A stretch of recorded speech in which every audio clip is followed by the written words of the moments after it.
The alarm bells rang through Harmony Prime Station like angry metal birds. Yun-Ki pressed his hands against his ears as he walked down the long white hallway. The sound meant one thing: emergency council meeting. These meetings never brought good news.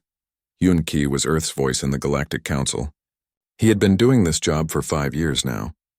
Most days he sat in boring meetings about trade routes and mining rights. Today felt different. The alarm bells told him that much. The council chamber was a huge round room with seats for all 13 species. Each seat was built for different body types. Some aliens needed water tanks, others required special breathing gas. Humans just needed a simple chair, which always made Yun-Ki feel ordinary. He took his seat and looked around. The other ambassadors looked worried. Their skin colors changed, their tentacles moved nervously, and some made clicking sounds with their mouths. Something big was happening. Counselor Zephyriel floated into the room. The Veltar were ancient beings who looked like living crystals. They had been around for thousands of years before humans even learned to make fire. When Zephyriel spoke, everyone listened. "Fellow beings," Zephyriel's voice echoed like wind through caves. "We face a situation that requires immediate attention. The silent sector shows new activity." Yun-Ki felt his stomach drop. Every species in the galaxy knew about the silent sector. It was a region of space where civilizations went to die. 15 different species had vanished there over the past 1,000 years. Ships went in and never came out. The Council had marked it as forbidden territory long ago. 3 of our survey ships entered the outer edge of the sector last week. Zephyriel continued. "We have lost contact with all of them. Energy readings from the area show patterns we have not seen for 200 years. The chamber erupted in noise. Aliens chittered, roared, and buzzed in their various languages. The universal translator worked overtime to keep up with all the panic." "What kind of energy patterns?" asked Ambassador Kethmore, whose species looked like giant blue crabs. "The kind that came before the last disappearance," Zephyriel replied. "The readings match what we detected before the Gelnari civilization vanished completely." Yun-Ki remembered reading about the Gelnari. They had been explorers and scientists much like humans. One day their entire home system just went dark. No signals, no ships, nothing. It was like they had never existed. "We must send a rescue mission," said the Korth ambassador. The Korth looked like walking trees and always wanted to help others. "Absolutely not." Zephyriel's crystal body flashed red. "The silent sector is forbidden for good reason. We will not lose more lives to whatever lurks there. The 3 survey ships are lost. We must accept this." Yun-Ki stood up. "What about the crews? We can't just abandon them." "Young human," Zephyriel turned toward him. "Your species has been part of this council for only 50 years. The silent sector has been claiming lives for 1,000. We have learned through bitter experience that the only way to survive is to stay away." "But we have better technology now," Yun-Ki argued. "Better shields, better weapons." The Gelnari thought the same thing, another ancient alien spoke up. They had the most advanced fleet in the galaxy at the time. It did not matter. The meeting went on for hours. Every suggestion for rescue was shot down. The ancient species had made up their minds. The silent sector was off limits, and that was final. As the meeting ended, Yun-Ki felt angry and helpless. He walked back to his quarters and opened a secure communication line to Earth. Admiral Jinwoo's face appeared on the screen. The old military man looked tired but alert. "How did it go?" Jinwoo asked. "They won't authorize a rescue mission," Yun-Ki said. "They're too scared. And you?" "I think we should go anyway," Jinwoo smiled. "I was hoping you'd say that. Captain Do-yoon is already preparing his ship. The Defiant Dawn is our fastest exploration vessel." Yun-Ki knew Do-yoon by reputation. The captain was young but brilliant. He had led successful missions to 3 uncharted systems. If anyone could handle the silent sector, it was him. "What's his crew like?" Yun-Ki asked. "The best we have. Mina is our top engineer. She can fix anything that breaks. Taeho knows weapons better than anyone. Yoonji can talk to aliens better than most diplomats. And Sora understands alien biology like no one else. The Council specifically forbid human involvement," Yun-Ki warned. "The Council doesn't command human ships," Jinwoo replied. Do-yoon volunteers for this mission. His crew volunteers. They know the risks. 3 days later, the Defiant Dawn left Earth's orbital shipyard. The ship was sleek and fast, built for long-range exploration. Captain Do-yoon stood on the bridge watching the stars. He was 32 years old with short black hair and serious eyes. All systems ready, Captain, Minna reported from her engineering station. She was a small woman with quick hands and a brilliant mind. Weapons are online, Tejo added. He was tall and muscular, a former soldier who understood both fighting and fear. Communication arrays are active, Yunji said.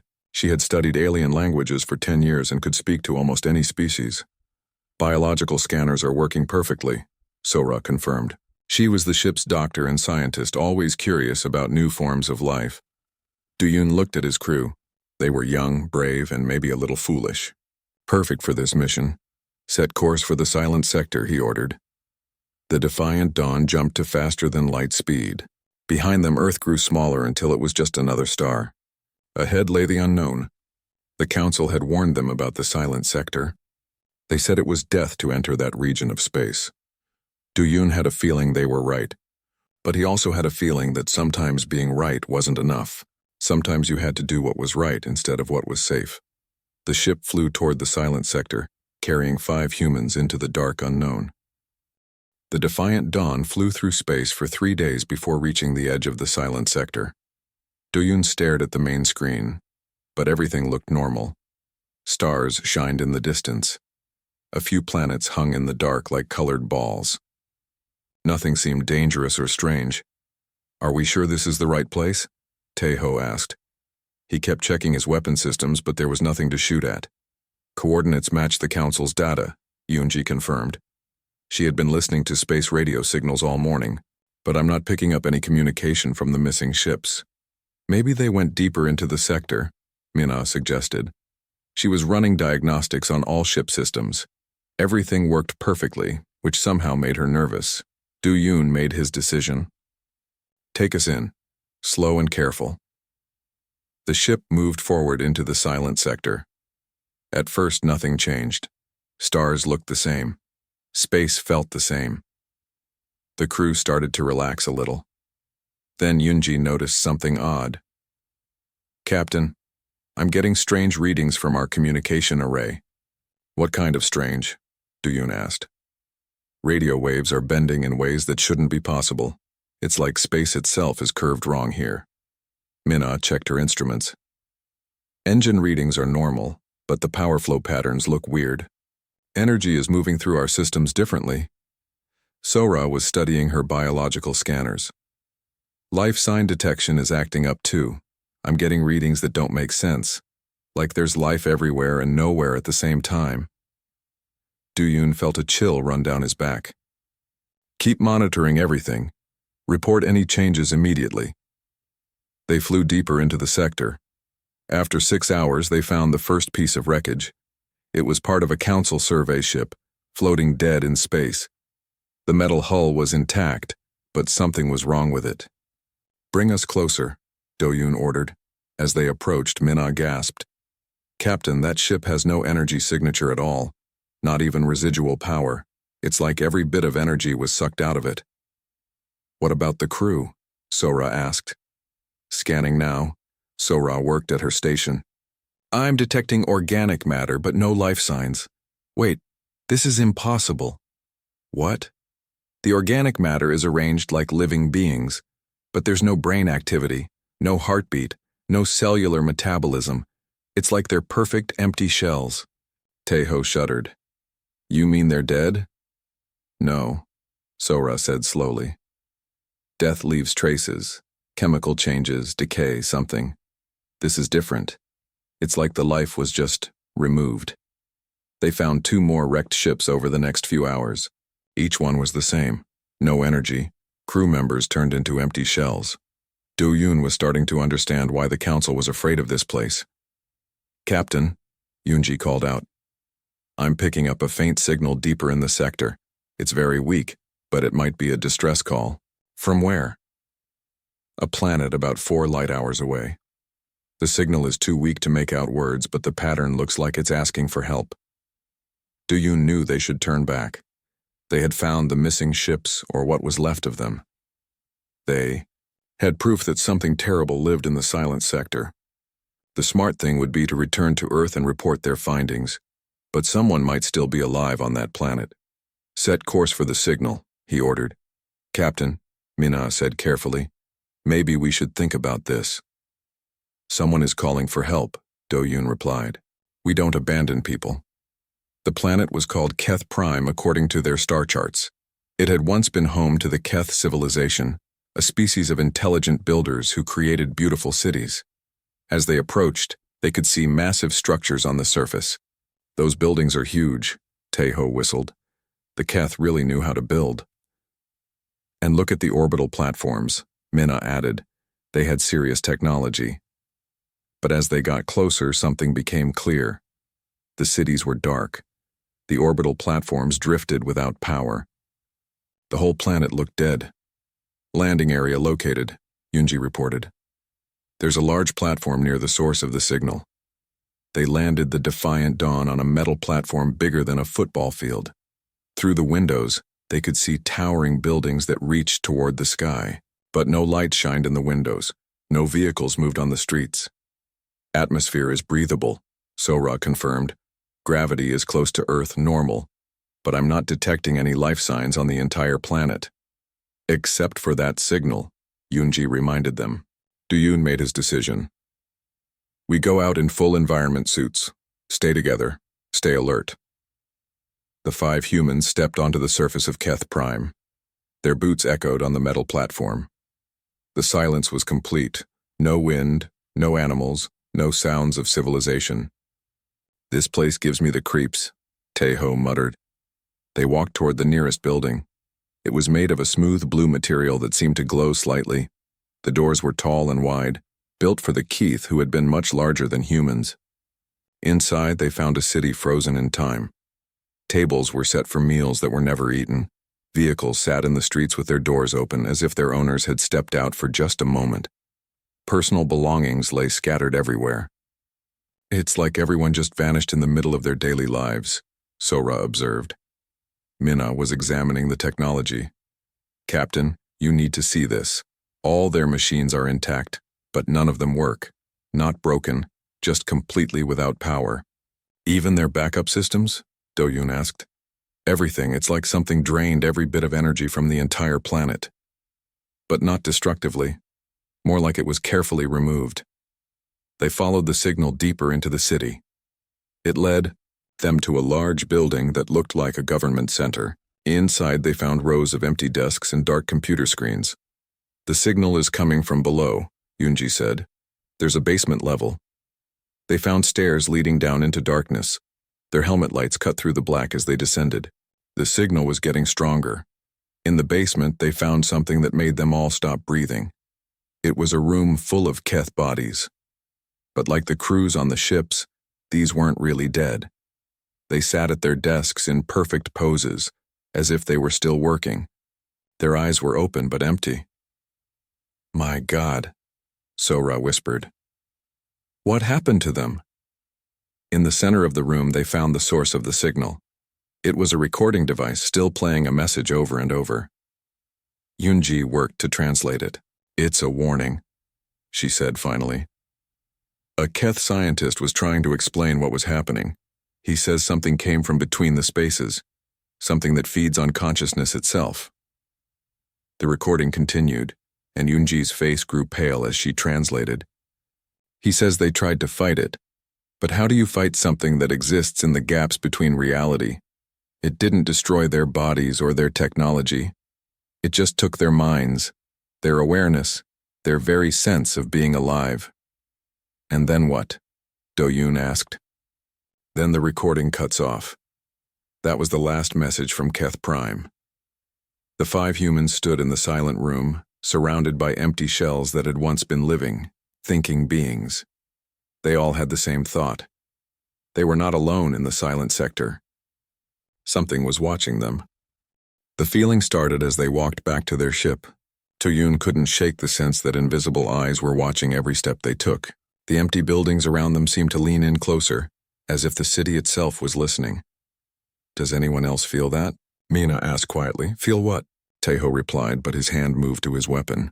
Like we're not alone, they all felt it. Something was paying attention to them, studying them with an intelligence that felt vast and hungry. Sora kept checking her life sign scanners, but they showed nothing except the 5 human crew members.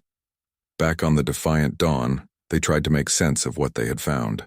Yunji played the Keth recording again, working to translate more of the message. The scientist mentioned something called the Devourers, she said, beings that exist in what he calls the quantum foam between realities. They feed on consciousness, on the actual experience of being alive and aware. That's impossible, Mina said. You can't eat thoughts. Maybe not in our dimension, Sora replied. But if these things exist between realities, they might operate by completely different rules. Duyun was studying star charts of the silent sector. 15 civilizations have vanished here over 1,000 years. If these devourers are real, they must hibernate between feedings. Something woke them up. The survey ships, Teho realized. The council ships that came here last week. They woke up the devourers. Suddenly, alarms began ringing throughout the ship. Everyone rushed to their stations. What's happening? Duyun demanded. Energy drain detected, Mina reported. Something is pulling power from our systems. Shields are weakening, Teho added. I don't know what's causing it. Captain, Yunji's voice was tight with fear. I'm detecting movement around the ship, but there's nothing on visual. Sora stared at her instruments in confusion. Life signs are going crazy. I'm reading massive biological activity, but it's not solid. It's like living energy. The lights on the bridge began to dim. Duyun felt a strange pressure building in his head, as if something was trying to push its way into his thoughts. Then they heard it. A voice that seemed to come from everywhere and nowhere at once. It spoke directly into their minds without using words. Finally, new consciousness to taste. You are different from the others. Chaotic. Unpredictable. This will be interesting. The crew looked at each other with wide eyes. They were in direct contact with the Devourers. What do you want?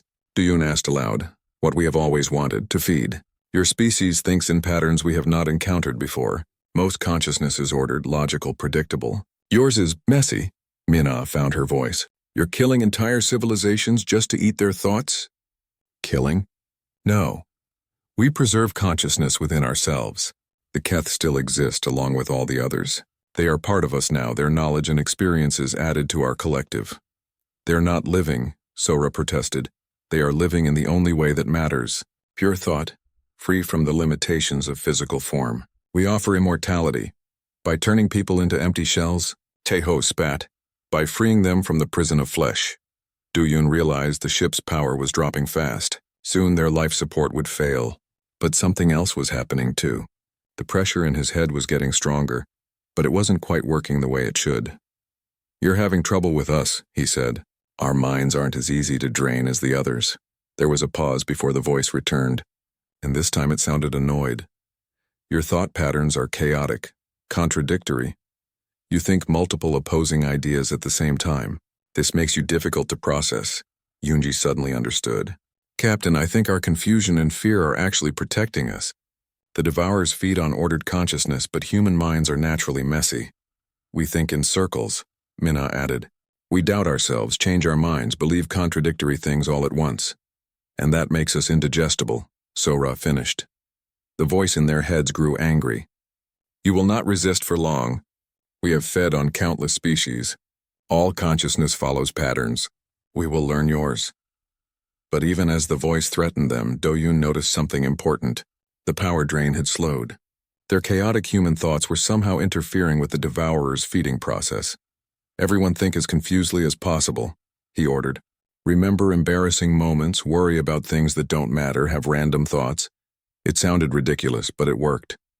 The more scattered and unfocused their thinking became, the harder it was for the Devourers to drain their energy. Meanwhile, on Harmony Prime Station, Hyun-Ki was having his own problems. He had received scattered transmissions from the Defiant Dawn before losing contact completely. When he reported this to the Council, they reacted with fear and anger. We specifically forbid human involvement. Zephyriel's crystal body flashed red. Now you have doomed your people to the same fate as the others. We have to send a rescue mission, Hyun-Ki insisted. Absolutely not. The silent sector is quarantined. Nothing goes in, nothing comes out. But they might find a way to stop these Devourers. Young human, this is the 4th time in galactic history that the Devourers have awakened. Each time entire regions of space were lost before they returned to hibernation. The only solution is complete isolation. Yunki looked around the council chamber. Every alien face showed the same expression: fear.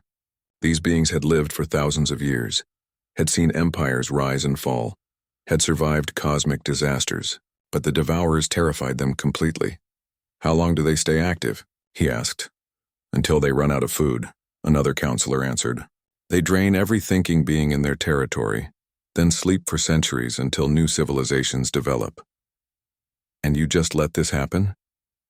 "We survive," Zephyriel said simply. "Survival requires accepting that some battles cannot be won." Back in the silent sector, the crew of the Defiant Dawn was learning the same lesson the hard way. The Devourers had stopped their direct assault, but they were still circling the ship like invisible sharks. "They're studying us," Sora realized, "learning our thought patterns so they can figure out how to drain us properly." "How long do we have?" Duyun asked. "Hard to say, but they're patient. They've been doing this for thousands of years." Mina was working frantically at her engineering station. "I have an idea. If these things feed on consciousness, maybe we can overload them. Give them more chaotic thought than they can handle." "How?" "The ship's computer AI. I can modify it to think more like a human brain. Random thoughts, emotional responses, contradictory logic. If I can create enough mental static, it might disrupt their feeding process." It was a desperate plan, but desperate was all they had. As Mina worked, the rest of the crew tried to keep their thoughts as scattered and chaotic as possible. They thought about old movies, childhood memories, what they wanted for dinner, whether they had remembered to turn off the lights at home. The voice returned, and this time it sounded frustrated. "What are you doing? Your thought patterns are becoming more chaotic, not less." "Maybe that's just how humans think," Duyun replied. "Impossible. All consciousness seeks order. It is the nature of awareness itself." "Then you don't understand humans very well." There was a long silence. When the voice came back, it carried a note of something that might have been respect. "Perhaps you are right. Perhaps your species is truly different. This will require a new approach." The pressure in their heads suddenly intensified. The Devourers were getting serious. Mina worked for hours on the ship's AI system, while the rest of the crew fought to keep their thoughts chaotic. Her fingers flew over the control panels as she rewrote code and rerouted neural pathways. "How's it going?" Duyun asked during one of their brief breaks from mental chaos. "Good news and bad news," Mina replied without looking up from her work. "Good news is I think I can make our computer think like a human. Bad news is that might drive it insane." "Better an insane computer than no crew," Tejo said. The pressure from the Devourers kept building. They were getting better at reading human thought patterns, slowly learning how to penetrate the natural chaos of human minds. Duyun could feel something alien pressing against his consciousness, trying to find a way inside. "Captain," Sora called out, "I'm detecting something in the planet's ruins. Energy signatures that don't match the Devourers." "What kind of energy?" "Weapons. Very old ones, but still functional. I think the Keth weren't the first species to fight the Devourers." Duyun made a quick decision. "Sora, you and Tejo take a shuttle down to investigate. Mina, keep working on the AI. Yunji and I will try to maintain our mental defenses." "Sir, splitting up might not be wise," Tejo protested. "We need those weapons. Go." Sora and Tejo took one of the small shuttles down to Keth Prime. Following Sora's readings, they found a hidden chamber beneath the main city. Inside were weapons unlike anything they had ever seen. "These don't fire bullets or energy beams," Tejo said, examining the strange devices. "I can't figure out what they're supposed to do." Sora was studying readings from her scanner. "According to this, they project something called chaos patterns. The database mentions they were built by someone called the Architects." "Who were the Architects?" "I don't know, but they were the last species to seriously fight the Devourers. These weapons might be what we need." They loaded several of the strange weapons onto their shuttle and returned to the Defiant Dawn. By the time they got back, Mina had made progress with the AI modification. "I've given our computer system something like human intuition," she explained. "It can now make random decisions, have emotional responses, and even change its mind for no logical reason." "Will that help us?" Duyun asked. "Watch this." Mina activated the modified AI. Immediately, the ship's lights began flickering in random patterns. The artificial gravity fluctuated slightly. Even the temperature controls started making small, purposeless adjustments. The voice of the Devourers returned, and for the first time it sounded confused. "What is happening to your vessel? Its systems are behaving irrationally." "That's just how we like it," Doyun replied. "This makes no sense. Machines follow programming. They cannot think chaotically. Ours can now." Meanwhile, Teho was figuring out how to use the architect weapons. They were surprisingly simple to operate once you understood their purpose. Instead of destroying targets, they projected pure randomness into space around them. "It's like weaponized confusion," he explained to the others. "These things create areas of space where nothing follows logical rules." Sora was making another discovery.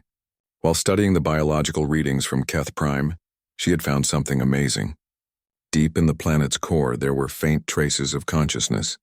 The original minds of the Keth people, somehow still aware but trapped. The Devourers don't completely destroy consciousness, she realized.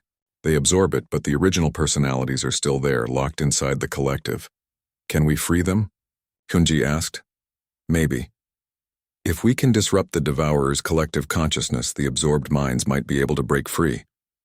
Doyun was starting to see a plan forming. The chaos weapons, the modified AI, the trapped consciousnesses, it all pointed to one desperate strategy. "We're going to do something completely irrational," he announced. On Harmony Prime, Hyunki was having his own breakthrough. Despite the Council's orders, he had been secretly communicating with Earth. Admiral Jinwoo was assembling a rescue fleet, but they needed to move fast. "How many ships?" Hyunki asked during their encrypted conversation. "5, Jinwoo replied. "It's all I can get without alerting the Council. Fast ships with volunteer crews. The Council will never forgive this. The Council can go to hell.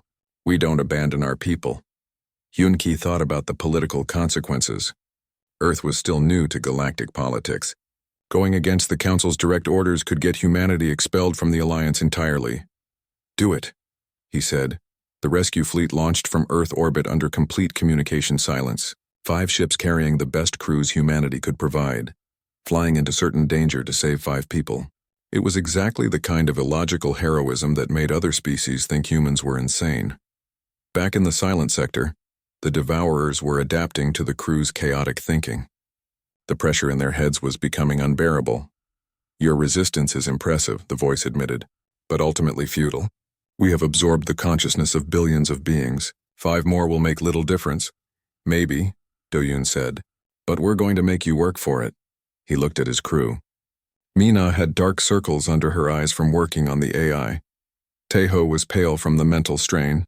Yunji kept shaking her head as if trying to clear it. Sora was barely standing, but they were all still fighting. "Here's what we're going to do," Doyun said. "We're going to fly directly into the heart of the silent sector, where these things are strongest. We're going to overload our modified AI to create as much chaos as possible. We're going to fire every chaos weapon we have. And we're going to try to free every consciousness the Devourers have ever absorbed." "That's suicide," Teho pointed out. "Probably. The energy discharge alone could tear our ship apart," Minna added. "Most likely. We have no idea if any of this will actually work," Sora said. "True. And even if it works, we might not survive to see it," Yunji finished. "Also true." The crew looked at each other. They were young, brave, and probably about to die doing something that made no logical sense whatsoever. "When do we start?" Minna asked. Yun smiled. It was exactly the kind of response he had expected from his crew. Humans might be chaotic and unpredictable, but they were also stubborn as hell. "Right now," he said. The Defiant Dawn changed course, heading directly toward the center of the silent sector. Behind them, space itself seemed to ripple with invisible movement as the Devourers followed, curious about what these strange humans were planning. Ahead lay the heart of darkness, where countless civilizations had met their end. But for the first time in 1,000 years, something was flying toward that darkness by choice, carrying chaos as a weapon and illogic as a shield. The Council had warned about the silent sector. They were right to fear it, but they had underestimated what 5 humans could do when they stopped trying to make sense. The heart of the silent sector was unlike anything the crew had ever seen. Space itself looked wrong here, twisted into shapes that hurt to look at. Stars bent around invisible objects, planets hung in impossible orbits. Reality seemed to be coming apart at the edges. "We're approaching the dimensional nexus," Sora reported. This is where the Devourers exist most strongly in our reality. Energy readings are off the charts, Minna added. I'm detecting massive consciousness patterns, thousands of absorbed minds all linked together. Do-Yun could feel them now, all the beings the Devourers had consumed over the centuries. The Keth, the Jelnari, and dozen of other species. Their minds were still alive, trapped in a prison of collective thought. Begin the plan, he ordered. Minna pushed the ship's AI beyond all safe limits. The computer began generating pure randomness, chaotic patterns of thought that made no sense to any logical mind. The ship's system started behaving in completely unpredictable ways. Taeho activated the architect weapons.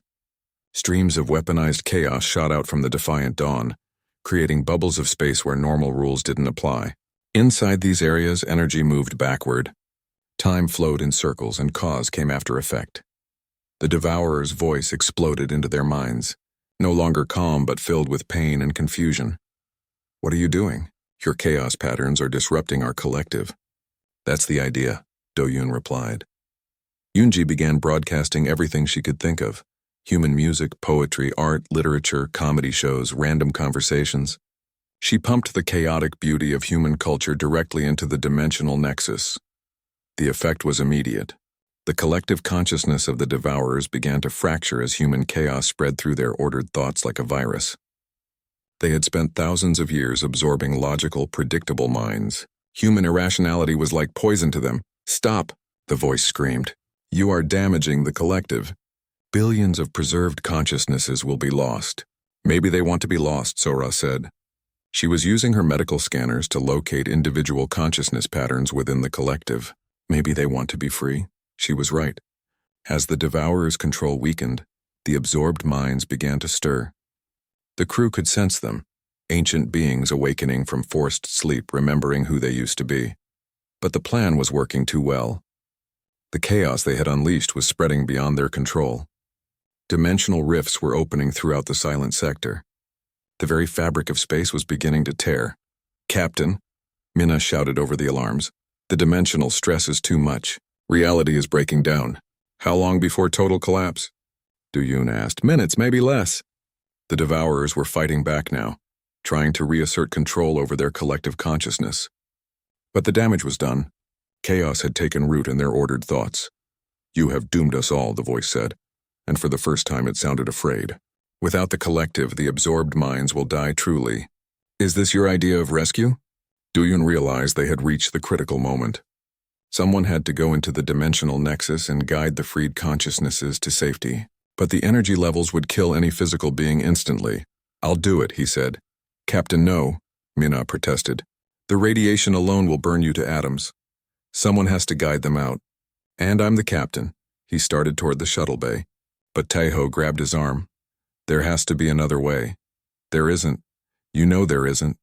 Do-Yun was right, and they all knew it. Someone had to make the ultimate sacrifice to save the trapped minds. It was illogical, irrational, and completely human. As he prepared to launch a shuttle toward the dimensional nexus, something unexpected happened. Admiral Jinwoo's rescue fleet arrived at the edge of the silent sector. Defiant Dawn, this is Admiral Jinwoo, came the voice over the radio. We're here to get you out. Admiral, Do-Yun replied, you shouldn't have come. This place is too dangerous. That's exactly why we came. The 5 rescue ships spread out around the silent sector's heart. Each carried chaos weapons built from the architect designs that Taeho had transmitted to Earth. Together, they began projecting coordinated chaos patterns into the dimensional rifts. But it still wasn't enough. The freed consciousnesses were scattered and confused, unable to find their way back to normal space without guidance. Do-Yun made his decision. He launched his shuttle toward the brightest dimensional rift, where the greatest concentration of trapped minds was located. As he flew into the nexus, energy washed over his ship like fire. Captain, Yoonji's voice followed him. Your life signs are failing. Do-Yun could feel his body shutting down from the radiation. But he could also sense the trapped minds around him. Thousands of beings who had been imprisoned for centuries, finally free but lost in the chaos between dimensions. As death approached, he did something that no other species would have thought of in that moment. He started telling jokes. Why don't aliens ever land at airports? He said out loud. Because they're looking for space. It was a terrible joke, but it worked. The absurdity of humor in the face of cosmic horror created a kind of beacon in the chaos. The freed consciousnesses, confused and frightened, were drawn to the sound of laughter. What's the difference between a spaceship and a politician? Duyun continued, even as his shuttle's systems failed around him. A spaceship actually gets somewhere. More and more minds gathered around his position, following the impossible sound of someone making bad jokes while dying. Duyun guided them toward the dimensional rifts that led back to normal space, using humor as a lighthouse in the storm of chaos. So-Ra, monitoring from the defiant dawn, watched in amazement as thousands of consciousness patterns began flowing back into normal space. The Keth, the Jelnari, and all the other absorbed species were finally free. The Devourers made one last attempt to reassert control, but their collective was too damaged. Faced with chaotic human logic for the first time in their existence, they began to retreat back into the spaces between realities. "This is not over," their voice whispered as they faded. "We will return when the chaos subsides." "Maybe," Duyun replied from his dying shuttle. "But we'll be waiting for you." The dimensional rifts began to close. Admiral Jinwu's fleet moved in to evacuate the crew of the Defiant Dawn. In the distance, the planet Keth Prime began to show signs of life as the freed consciousnesses found new forms. But Duyun's shuttle was caught in the collapsing nexus. There was no way to reach him in time. "Captain," Mina called over the radio, "your shuttle is breaking apart." "I know," Duyun replied calmly. "Tell Hyunki that we were right to come here." "Sir, you're not dead yet. Stop acting like it." Duyun laughed, which was probably not the appropriate response to imminent death. But somehow, the sheer illogical stubbornness of refusing to die when it made perfect sense to do so created one final chaos burst. The dimensional energies around his shuttle suddenly shifted. Instead of destroying him, they threw him clear of the collapsing nexus. His shuttle, battered and powerless, drifted toward the rescue fleet. 3 months later, the Galactic Council convened on Harmony Prime to discuss the Silent Sector incident. The chamber was much more crowded than usual. Representatives from the Keth and Jelnari civilizations had returned from the dead, along with ambassadors from a dozen other species that had been considered extinct. Hyun-Ki stood before the council to present humanity's official report. "The Silent Sector is now quiet," he said. "The Devourers have retreated to whatever space they came from. The trapped civilizations have been freed and are rebuilding their societies." Counselor Zephyriel's crystal body flickered with various colors. "Your species acted against direct council orders." "Yes." "You risked 5 lives on an impossible mission." "Yes." "And in doing so, you saved thousands of civilizations and stopped a threat that has plagued the galaxy for millennia." "That's right." Zephyriel was quiet for a long moment. When the ancient being spoke again, there was something like respect in the crystal voice. "The Council offers humanity a new position, Wardens of the Silent Sector. Your task would be to monitor for any return of the Devourers and to stand ready against similar threats." Hyun-Ki looked around the chamber. Some aliens seemed honored by this offer. Others looked like they were trying to find a polite way to keep humanity's dangerous unpredictability safely isolated. "We accept," he said. Captain Duyun, still recovering from his ordeal but very much alive, took command of the patrol fleet assigned to the Silent Sector. The Defiant Dawn, repaired and equipped with quantum chaos generators, began its endless watch over the region that had once silenced civilizations. Yunji recorded a final log entry as they took their position. "The Council warned us about the Silent Sector. They were right to fear it, but they were wrong about one thing. Sometimes the universe needs a little chaos to keep the darkness away, and if there's one thing humanity does well, it's being beautifully, unpredictably chaotic." In the depths of space between the gaps in reality, something ancient stirred and then settled back into uneasy sleep. The Devourers would return someday, when they thought they had learned to handle human chaos. They would be wrong about that too. But for now, the galaxy was safe. And 5 humans floated on patrol at the edge of the Silent Sector, telling bad jokes and thinking chaotic thoughts, ready to laugh in.